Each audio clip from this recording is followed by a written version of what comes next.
اسلام کی بہار بہار شریعت۔ الحمدللہ رب العالمین والصلاة والسلام علی سید الانبیاء والمرسلین۔ ناظرین کرام، السلام علیکم ورحمۃ اللہ وبرکاتہ۔ میں ہوں آپ کا میزبان حافظ محمد طاہر قادری، اور آپ دیکھ رہے ہیں آپ کا میرا فیوریٹ پروگرام IDS بہار شریعت۔ ہمارے ساتھ تشریف فرما ہے آپ کے ہمارے پسندیدہ عالم دین حضرت علامہ مولانا طاہر مدنی صاحب۔ السلام علیکم ورحمۃ اللہ وبرکاتہ۔ وعلیکم السلام ورحمۃ اللہ وبرکاتہ۔ قبلہ خیریت سے آپ ٹھیک ہیں؟ جی اللہ کا شکر۔ اللہ تعالیٰ آپ کو جزائے خیر عطا فرمائے۔ ناظرین کرام، مجھے پرسنلی ایسے بہت سے لوگ ملے کہ جنہوں نے کہا کہ ہم نے بہار شریعت پروگرام کے ذریعے یہ والا مسئلہ پہلی دفعہ سیکھا، حالانکہ کوئی وہ کم عمر نہیں تھے۔ یہ مسئلے جو بہت پہلے انہیں سیکھ لینے چاہیے تھے، مگر وہ اب سیکھ گئے۔ آپ یہ غور کریں، کہیں آپ ان لوگوں میں سے تو نہیں ہے کہ جو اب تک نہیں سیکھ پائے۔ بہت سارے مسائل کہ جن کا سیکھنا ایک مسلمان پر ضروری ہوتا ہے، تو آپ بھی کنیکٹ ہو جائیے۔ یقین مانیں، ایک سوال کا جواب ایک مکمل طور پر مسئلے کا حل ہو جاتا ہے۔ تو میں امید کرتا ہوں انشاءاللہ کہ علم دین سے کنیکٹ رہیں گے تو بہت کچھ سیکھتے رہیں گے، اور پھر عمل کرنے کا جذبہ ہو تو یقیناً زندگی بھی سنور جائے گی اور آخرت کے لیے بھی خوب آسانی ہو جائے گی۔ آج جو ہمارا پروگرام ہے اس میں مختلف یعنی متفرق سوالات ہم نے شامل کیے ہیں، اور علامہ صاحب سے ہم پوچھیں گے اس بارے میں شریعت ہمیں کیا رہنمائی دیتی ہے۔ آپ کو کوئی مسئلہ درپیش ہے، اسکرین پر ای میل ایڈریس بھی آ رہا ہے، نمبرز بھی آ رہے ہیں، مسئلہ ٹائپ کیجیے اور ہمیں میل کر دیجیے یا پھر واٹس ایپ کر دیجیے دیے ہوئے نمبرز پر۔ تو آئیے آغاز کرتے ہیں سوالات کا۔ علامہ صاحب، اور یہ مسئلہ جو میں پوچھنے جا رہا ہوں یہ بہت اہم ہے۔ زندگی میں اکثر لوگوں کے ساتھ یہ کنسرن ہے، مسئلہ ہی ایسا ہے کہ کن وجوہات کی بنا پر غسل فرض ہوتا ہے؟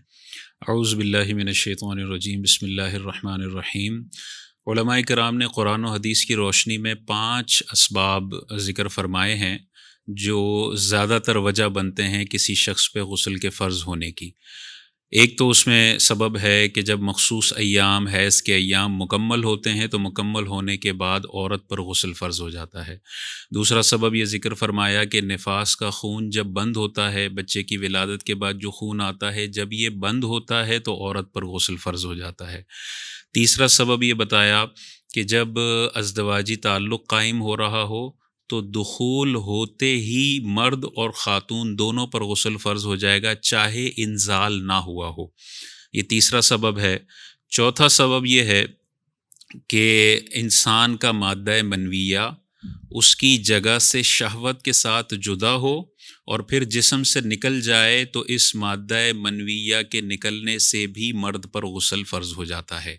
یعنی 2 کنڈیشنز کا پورا ہونا ضروری ہے، اپنے مقام سے شہوت کے ساتھ جدا ہو جائے اور پھر جسم سے بھی باہر نکل جائے تو جیسے نکلے گا چاہے ایک قطرہ ہی کیوں نہ ہو اس سے غسل فرض ہو جائے گا۔ معلوم ہوا کہ اگر شہوت کے ساتھ جدا نہیں ہوا، وزن اٹھانے کی وجہ سے ہو گیا، کمزوری کی وجہ سے ہو گیا، تو اس مادہ منویہ کے نکلنے سے غسل کے فرض ہونے کا تعلق نہیں ہے۔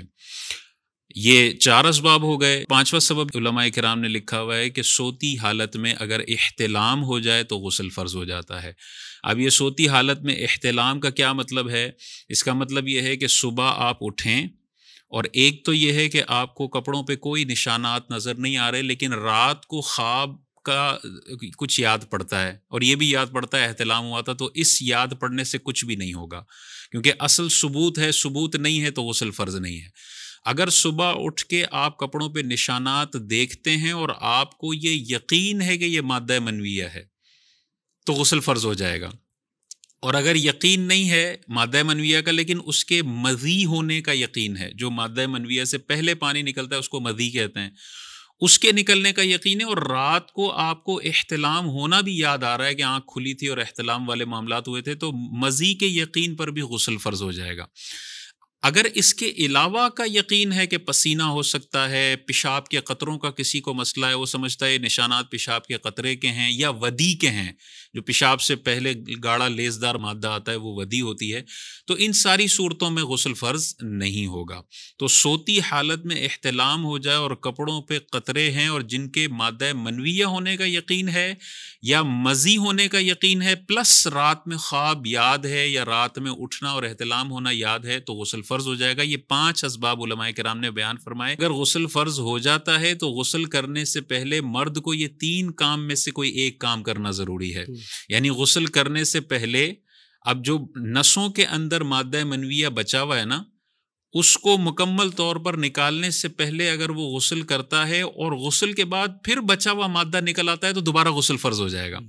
تو لہٰذا اس کو نکالنے کے لیے علماء کرام نے ارشاد فرمایا کہ یا تو تھوڑا اور سو جائے، جیسے اعضا ڈھیلے پڑیں گے تو بچا ہوا مادہ منویہ نکل جائے گا، یا پیشاب کر لے تو جو بچا ہوا مادہ منویہ ہے وہ نکل جائے گا، یا تھوڑی چہل قدمی کر لے تو اس کے پریشر سے بچا ہوا مادہ منویہ نکل جائے گا۔ پھر غسل کے بعد اگر کوئی قطرہ آتا بھی ہے تو ہم کہیں گے یہ نیا مادہ منویہ ہے، یہ وہ شہوت والا نہیں ہے۔ جب نیا ہے تو اس سے غسل فرض نہیں ہوگا۔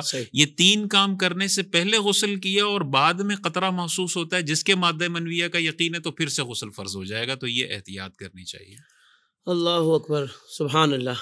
علامہ صاحب نے بہت کمال انداز سے یہ اہم ترین مسئلہ سمجھا دیا، اور مجھے ایسا لگتا ہے کہ یقیناً بہت سارے لوگ جب اس سوال کا جواب مکمل طور پر سن لیں گے، سمجھ لیں گے، تو وہ کہیں گے واقعی علم دین حاصل کرنا انتہائی اہم ہے، انتہائی ضروری ہے، کہ تھوڑی سی باتیں پتہ نہ ہوں تو اتنے مسائل ہوں کہ بندے کا غسل فرض اس کا اترا ہی نہیں تھا۔ تو یقیناً علم دین ہی بندے کو سنوارتا ہے اور اس کے دیگر معاملات کو بھی سنوارتا ہے۔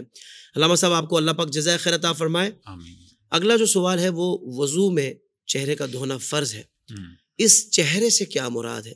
داڑھی کے بال، کن پٹی، ہونٹ، پلکیں، یہ بھی اس میں شامل ہیں؟ تو ہیں تو کس انداز سے اس کو چہرے کو دھونا یہ ارشاد فرماتے ہیں؟ اللہ تبارک و تعالیٰ نے قرآن مجید میں جہاں پر چہرے کا فرض ذکر فرمایا وہاں پہ اللہ تعالیٰ نے ارشاد فرمایا فَغْسِلُوا وُجُوهَكُمْ۔ 2 لفظ ارشاد فرمایا غسل اور وجہن۔ غسل کا مطلب ہے دھونا اور مسح کا مطلب ہے پانی کی تری کا پہنچ جانا۔ 3 کے لیے فرمایا دھونا ہے، واہ، 1 پر فرمایا مسح کرنا ہے۔ تو جہاں دھونے کا فرمایا وہاں مسح کرنے سے دھونے کا فرض ادا نہیں ہوگا۔ تو بعض اوقات لوگ دھونے والی جگہوں پہ گیلا ہاتھ پھیر رہے ہوتے ہیں، یہ غسل کا اللہ کا بیان کردہ فرض پورا نہیں ہو رہا، یہ تو آپ مسح کر رہے ہیں۔ اللہ تو غسل کا فرض کب پورا ہوگا؟ جب ہر بال برابر جگہ پر سے پانی 2 قطرے بہہ جائے تو غسل کا فرض ہو جائے گا۔ دوسرا اللہ تعالیٰ نے ارشاد فرمایا وجہن، چہرہ۔ اب چہرے کی کیا ڈیفینیشن ہے؟ علماء کرام نے ارشاد فرمایا 1 کان کی لو سے دوسرے کان کی لو تک، اور جہاں انسان کے عادتاً بال جمتے ہیں وہاں سے لے کے یہ ٹھوڑی کے نیچے تک، یہ جو نیچے کے دانت جہاں جمے ہوئے ہیں نا، یہ ٹھوڑی کے نیچے، یہ جو سرکل میں ایریا آ رہا ہے اس کو حقیقت میں کہتے ہیں وجہن، چہرہ۔ بالکل ٹھیک۔ اب اس ایریا میں جو چیز مواجہت میں آ رہی ہے، نظر میں آ رہی ہے، اس کو دھونا فرض ہے۔ ٹھیک ہے۔ تو اب 1 کان کی لو سے دوسرے کان کی لو، تو کن پٹیاں چہرے کے اندر داخل ہیں، یہ جو کھال والا حصہ ہے۔ اب اکثر لوگوں کو آپ وضو خانے میں دیکھیں گے نا، وہ یہاں تو پانی بہا رہے ہوتے ہیں، یہاں پہ گیلا ہاتھ پھیر دیتے ہیں۔ یہاں غسل کا فرض آپ نے پورا نہیں کیا، جو پانی لے کے بہانے والا فرض تھا۔ اللہ اکبر، اللہ اکبر۔ پھر اگر ہم بھووں کے بال دیکھیں، یہ جو بھووں کے بال ہیں وہ چہرے کی تعریف میں آتے ہیں، مونچھوں کے بال چہرے کی تعریف میں آتے ہیں، ہونٹ جو نارمل انسان فیس بند کرے تو مواجہت میں آتے ہیں۔ یوں کر کے وضو کیا تو ہونٹ اندر چلے گا، یہ ہونٹوں پہ پانی نہیں بہا، فرض ادا نہیں ہوگا۔ اللہ اکبر۔ اسی طرح پلکوں کے بال چہرے کی ڈیفینیشن میں آتے ہیں۔ آنکھوں کے جو اندر کا یہ جو بیچ کا حصہ ہے، وہ آنکھوں کے اندر کا دھونا فرض نہیں ہے، لیکن آنکھوں کے باہر کا حصہ، پلکوں کا حصہ، پیشانی، بعض اوقات بڑے بال ہوتے ہیں تو وہ یوں پانی ڈالتے ہیں اور اوپر گیلا ہاتھ پھیر لیتے ہیں۔ اب یہاں پہ انہوں نے مسح کیا، انہوں نے دھونے کا فرض اللہ تعالیٰ کا جو ہے وہ پورا نہیں کیا۔ داڑھی کی جہاں تک بات ہے تو علماء کرام نے ارشاد فرمایا اگر داڑھی گھنی ہے کہ اندر کی کھال نہیں دکھتی تو مواجہت میں جو وجہن ہے اس میں داڑھی ہے، اندر کی کھال نہیں ہے، تو اوپر کے ایریا میں پانی بہا لیا ہو جائے گا، اور اس میں لٹکے ہوئے بال شامل نہیں ہیں، بالکل ٹھیک، جو کھال سے ٹچ ہونے والے اوپر والے بال ہیں اس پہ بہا لیا تو غسل کا فرض ہو گیا۔ لیکن اگر اندر کی کھال دکھتی ہے، سامنے فیس سے دکھ رہی ہے، تو مواجہت میں وہ کھال بھی آ رہی ہے، تو اوپر بھی پانی بہانا ہے اور اندر کھال تک بھی پانی بہانا ہے، تب چہرے کے دھونے کا فرض پورا ہوگا۔ آپ آج مسجدوں میں جا کے دیکھیں، اس ڈیفینیشن کے ساتھ آپ وضو کرتا ہوا لوگوں کو میرا خیال ہے 40-50% لوگ ہوں گے جو اتنی احتیاط کے ساتھ قرآن کی آیت پر عمل کر رہے ہوں گے۔ اکثریت کو تو پتہ ہی نہیں ہوتا یہ کنپٹی بھی چہرے کے اندر آتی ہے اور اس کو دھونا بھی فرض ہے، وہ گیلا ہاتھ پھیر رہے ہوتے ہیں، اور اس وجہ سے بعض اوقات وضو ہی نہیں ہو رہا ہوتا، اور 15 سال سے ایسے ناقص وضو سے نمازیں پڑھ رہے ہیں جو نمازیں بھی ان کی ضائع ہو رہی ہیں۔ تو اس حوالے سے غور کرنا چاہیے۔ سبحان اللہ، سبحان اللہ۔ قبلہ علامہ صاحب، اللہ آپ کو جزائے خیر عطا فرمائے۔ ناپاکی کے ایام میں عورت حج یا عمرہ کیسے کرے، اور واپسی کی فلائٹ تک عورت پاک نہیں ہوتی تو کیا کرے؟ یہ مسئلہ اکثر خواتین کو پیش آتا ہے کہ جب جاتی ہیں، بعض اوقات 20 دن کا عمرے کا ویزا ہوتا ہے، تو 20 دن میں ان کے 7-8 دن یہ والے عموماً آ جاتے ہیں، اور بعض اوقات احرام کی حالت میں آ جاتے ہیں، تو اس میں کوئی ٹینشن والی بات نہیں ہے، کوئی فکر والی بات نہیں ہے۔ اگر مثال کے طور پہ یہاں کراچی یا جس بھی شہر سے آپ جا رہی ہیں، اگر وہ جاتے وقت ہی ناپاک ہیں مثال کے طور پہ، اور انہوں نے مکہ مکرمہ لینڈ کرنا ہے، تو علماء فرماتے ہیں کہ اب آپ ناپاکی کی حالت میں ہی احرام کی نیت کر لیں۔ احرام کی نیت کرنے کے لیے عورت کا پاک ہونا ضروری نہیں ہے، احرام کی نیت کریں، مکہ مکرمہ چلی جائیں۔ اب مکہ مکرمہ جانے کے بعد ظاہر ہے ابھی ناپاک ہیں تو عمرہ نہیں کر سکتی ہیں، تو عمرہ نہیں کریں گی، یہ انتظار کریں گی، انتظار کریں، جب پاک ہو جائیں تو عمرہ کر لیں اور احرام کی پابندیوں سے آزاد ہو جائیں گی۔ حج کے کیس میں کیا ہوگا؟ حج کے کیس میں بھی اگر یہ ناپاک ہیں، احرام کی نیت کر لیں، مکۃ المکرمہ چلی جائیں، اور حج کے دن بھی آ گئی، ابھی بھی ناپاک ہیں، تو حج کے سارے ارکان یہ ادا کر سکتی ہیں۔ یہ مینا بھی جا سکتی ہیں، مزدلفہ بھی جا سکتی ہیں، عرفات بھی جا سکتی ہیں، رمی بھی کر سکتی ہیں۔ صرف کیا منع ہے؟ طواف الزیارہ منع ہے، طواف نہیں کیا جا سکتا، کیونکہ طواف کے لیے عورت کا پاک ہونا ضروری ہے۔ ناپاک عورت، جنبی عورت مسجد میں بھی نہیں داخل ہو سکتی، اور بغیر وضو کے طواف نہیں کیا جا سکتا، طواف کے لیے وضو واجب ہے۔ تو اب حج کے سارے ارکان ادا کر لیں گی، طواف الزیارہ کے لیے وہ پاک ہونے کا انتظار کریں گی۔ اب اگر اس طواف الزیارہ کے ٹائم کے دوران وہ پاک ہو جاتی ہیں تو فوراً جا کے طواف کر لیں، لیکن اگر مثال کے طور پہ وقت کے دوران بھی وہ پاک نہیں ہوتی ہیں تو اب طواف الزیارہ کا وقت نکلنے دیں، کیونکہ یہ ناپاک ہے، نہیں جا سکتی، یہ نکلنے دیں۔ اب مثال کے طور پہ پاک ہو جاتی ہیں تو جب پاک ہوں تو فوراً اسی وقت کر لیں۔